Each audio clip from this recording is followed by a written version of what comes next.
السلام علیکم ورحمۃ اللہ وبرکاتہ۔ امید کرتی ہوں آپ سب خیر و عافیت سے ہوں گی اور ایمان کی بہترین حالتوں میں ہوں گی۔ اللہ تعالیٰ آپ تک آنے والے ہر شر کو خیر میں بدل دے، آمین۔ آج کا ہم اپنا سبق سٹارٹ کرتے ہیں سورۃ البقرہ کی آیت نمبر 44 سے۔ اعوذ باللہ من الشیطان الرجیم، میں پناہ مانگتی ہوں اللہ کی شیطان مردود کے شر سے۔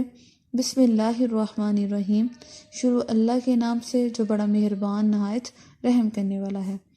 اتأمرون، کیا تم حکم دیتے ہو الناس لوگوں کو بالبر ساتھ نیکی کا، وتنسون اور بھول جاتے ہو انفسکم اپنی جانوں کو، وانتم اور تم تتلون پڑھتے ہو کتاب کو، افلا کیا پھر نہیں تعقلون تم عقل رکھتے۔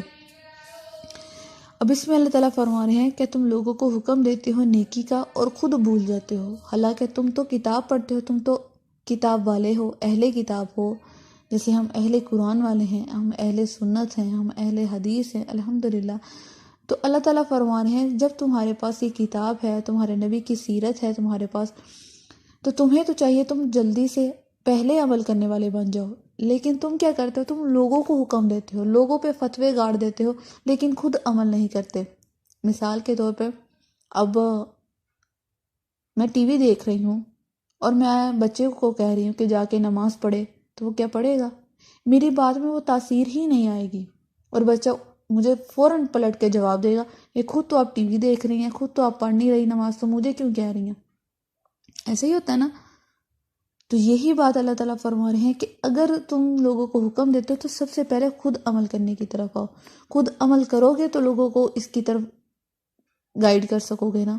جب تم خود ہی عمل نہیں کرتے تو تمہاری بات میں وہ تاثیر، وہ اثر ہی نہیں کرے گا بات میں۔ ٹھیک ہو گیا؟ آگے ہم پڑھتے ہیں افلا تعقلون، پھر اللہ تعالیٰ فرمایا کیا تم عقل نہیں رکھتے؟ تمہیں تو اتنی شعور ہونی چاہیے کیونکہ تمہارے پاس تو کتاب ہے، تم اہل کتاب والے ہو، تمہیں تو پتہ ہونا چاہیے کہ میرے رب کے کیا کیا فرمان چاہیے کیونکہ تمہارے پاس تو کتاب ہے، تم اہل کتاب والے ہو، تمہیں تو پتہ ہونا چاہیے کہ میرے رب کے کیا کیا فرمان ہیں، میرے رب کے کیا کیا احکامات ہیں۔ تمہیں سب سے پہلے عمل کرنے والا بن جائیے۔ ایک مسلمان اور ایک کافر میں کس چیز کا فرق ہوتا ہے؟ اس کے اعمال کی وجہ سے پتہ چلتا ہے کہ یہ مسلم ہے اور یہ نان مسلم ہے۔ تو اگر ہم مسلم ہی نان مسلم جیسی حرکتیں کریں گے تو ہم تو صرف نام کے ہی مسلمان رہ گئے نا۔ اللہ تعالیٰ ہم سب کو معاف فرمائے اور ہمیں نیکی کرنے والا اور نیکی کا حکم دینے والا بنا دے، آمین۔ وَاسْتَعِینُوا اور مدد حاصل کرو بالصبر ساتھ صبر کے، والصلاۃ اور نماز کے، وَإِنَّهُ اور بے شک یہ لَکَبِیرَۃٌ البتہ بڑی ہیں، إِلَّا مگر عَلَى الْخَاشِعِینَ اوپر عاجزی اختیار کرنے والوں پر یا رجوع کرنے والوں پر۔ اللہ تعالیٰ فرما رہے ہیں اگر تم پہ کوئی مصیبت آ جاتی ہے، تم پہ کوئی غم کے پہاڑ ٹوٹ جاتے ہیں، تو تم کیا کرو؟ وَاسْتَعِینُوا بِالصَّبْرِ، تم مدد حاصل کرو صبر کے ساتھ۔ یہ نہ کرو کہ تم واویلا شروع کر دو، شکایات شروع کر دو، اللہ سے یہ کہنا شروع کر دو اللہ میرے ساتھ ہی کیوں ہوا، اللہ مجھ پر ہی اتنا غم کیوں آ گیا، کیا میں ہی بچی تھی، کیا میں ہی نظر آئی تھی، میرے باقی سب دوست اتنے خوش ہیں، میں ہی کیوں اندر مر رہی ہوں، میں ہی کیوں اس طرح سفر کر رہی ہوں۔ اس طرح نہیں کرنا۔ اگر اللہ تعالیٰ ہمیں نعمتوں سے نوازتے ہیں، جب ہمیں خوشیاں عطا کرتے ہیں، تو کیا تب ہم اللہ سے شکوہ کرتے کہ اللہ سارے گھر میں اتنے بچوں کو چھوڑ کر مجھے ہی کیوں پوزیشن ملی، مجھے ہی کیوں اتنا پیار ملتا ہے، میں ہی کیوں سب کی لاڈلی ہوں؟ ہم نے تب تو نہیں اللہ سے کہا۔ تو یہاں پہ بھی اللہ تعالیٰ فرما رہے ہیں اگر تم پہ کوئی ایسی آزمائش آ جاتی ہے تو تم کیا کرو؟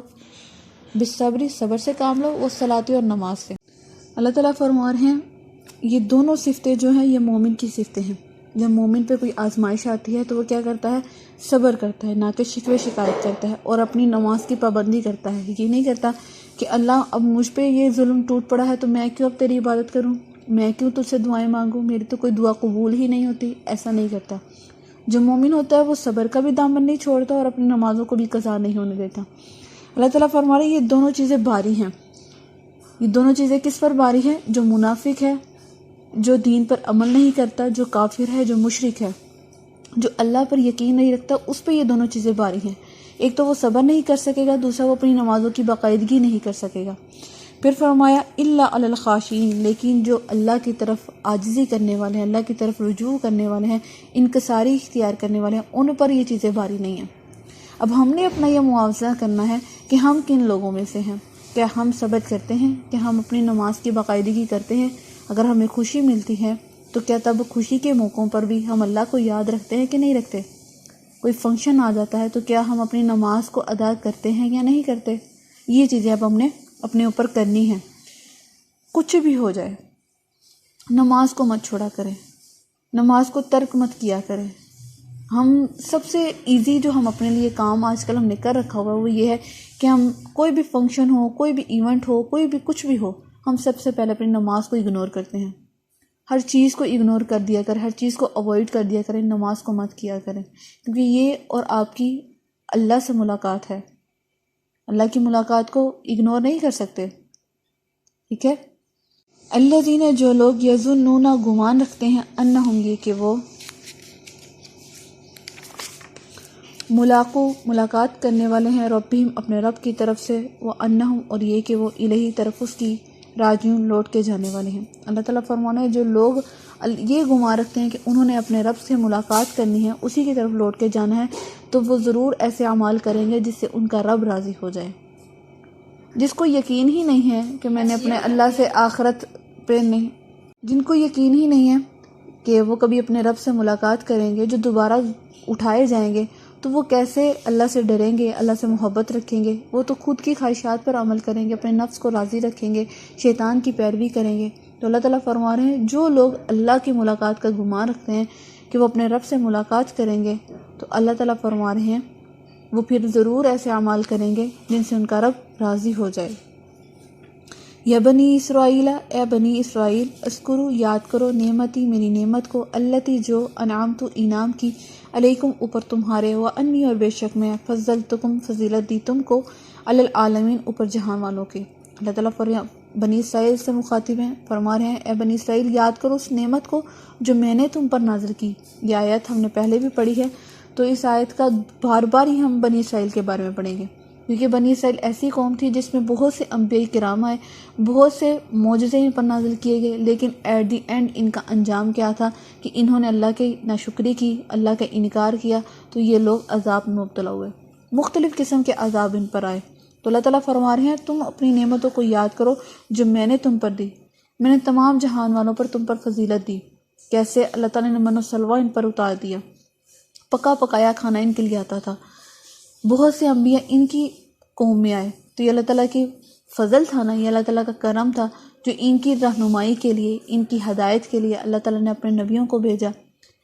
لیکن جس کے دل پر تالے لگ گئے ہوں، جن کے دلوں پر مہریں لگ گئی ہوں، پھر وہ راہ راست پر کبھی نہیں آتے. اللہ تعالیٰ ہم سب کو معاف فرمائے. واتقوا اور ڈرو یومن اس دن سے لا تجزی نہیں کام آئے گا نفس کوئی نفس ان نفس کسی نفس کے شیئن کچھ بھی، ولا یقبل اور نہ قبول کیا جائے گا انہا اس سے شفاعت کوئی شفایت یعنی سفارش، ولا یؤخذ اور نہ لیا جائے گا منہا اس سے عدل کوئی بدلہ، ولا ہم اور نہ وہ ینصرون مدد دیے جائیں گے. اس آیت میں اللہ تعالیٰ فرما رہے ہیں اس دن سے ڈرو. کس دن سے؟ قیامت کے دن سے. قیامت کے دن کیا ہوگا؟ لا تجزی نہ کام آئے گا، کوئی کام نہیں آئے گا، نفس نہ نفس کوئی نفس کسی نفس کے کام نہیں آئے گا. دنیا میں ماں ہمارا پرخلوص رشتہ ہے، سب سے زیادہ محبت والا رشتہ ہماری ماں کا ہوتا ہے جو ہم سے بے لوث محبت رکھتی ہے. لیکن قیامت کے روز کیا ہوگا؟ قیامت میں یہ اللہ تعالیٰ فرما رہے ہیں کہ کوئی نفس کسی نفس کے کام نہیں آئے گا. ماں جو ہے بچے کو پہچانے کی نہیں، بچہ اپنی ماں کو نہیں پہچانے گا، نفسا نفسی کا عالم ہوگا. تو اللہ تعالیٰ فرما رہے ہیں اس دن سے ڈرو جس دن کوئی نفس کسی نفس کے کام نہیں آئے گا، ولا یقبل منہا اور کسی سے کچھ بھی قبول نہیں کیا جائے گا. ٹھیک ہے.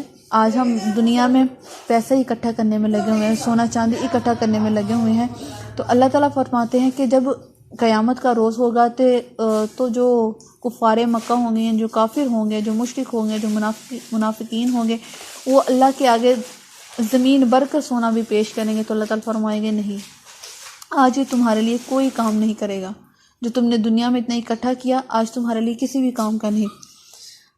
پھر فرمایا وَلَا يُؤْخَذُ مِنْهَا عَدْلٌ، پھر اس سے کوئی بدلہ بھی نہیں لیا جائے گا. یعنی یہی زمین بھر کا سونا اگر بدلہ دینا چاہے گا تو وہ بھی قبول نہیں کیا جائے گا، اور نہ ہی کسی کی سفارش کام آئے گی. اللہ تعالیٰ فرمائیں گے اس دن کوئی بھی کسی کی کام نہیں آئے گا. جو پیروکار ہوں گے نا، جو اپنے مریدوں کو پوچھتے تھے، وہ آئیں گے اپنے پیروں کے پاس کہ ہمیں آج بخشوائیے، ہم نے آپ کے لیے دنیا میں اتنا کچھ کیا. تو وہ کہیں گے نہیں، ہم خود کچھ کے اپنے لیے کچھ نہیں کر سکے تو ہم تمہارے لیے کیا کریں گے؟